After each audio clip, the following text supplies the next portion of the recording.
আমরা দাবি ভিত্তিতে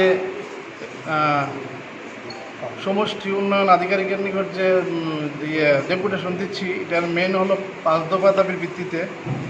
একটা হলো 80 জুনের গণহত্যার পর থেকে এ পর্যন্ত কতজন বাঙালি উগ্রবাদী হামলায় নিহত হয়েছেন, কতজন মা বোন ধর্ষিত হয়েছেন, কত কোটি টাকার সম্পত্তি ধ্বংস হয়েছে, কত লক্ষ মানুষ গৃহহারা হয়েছে, এখনও বাস্তুচ্যুত আছেন, অতি বিলম্বে অতি সত্ত্বে শর্ত সাপেক্ষে শ্বেতপত্রের মাধ্যমে বিধানসভায় তা প্রকাশ করতে হবে। দ্বিতীয় নাম্বার হচ্ছে 80 জুন থেকে এখন পর্যন্ত উগ্রবাদী হামলা যারা নিহত হয়েছেন তাদের পরিবারের কমপক্ষে একজনকে সরকারি চাকরি দিতে হবে। 3 নম্বর 80 গণহত্যার তৎপরবর্তী ঘটনায় ক্ষতিগ্রস্ত বাস্তুচ্যুত বাঙালিদের পূর্ণ ক্ষতিপূরণ ও নিরাপত্তা দিয়ে স্বস্থানে পুনর্বাসনের ব্যবস্থা করতে হবে। চতুর্থ, বিচার বিভাগীয় তদন্ত কমিশন গঠনের মাধ্যমে 80 জুনের গণহত্যার নায়কদের চিহ্নিত করে বিচারের ব্যবস্থা করতে হবে।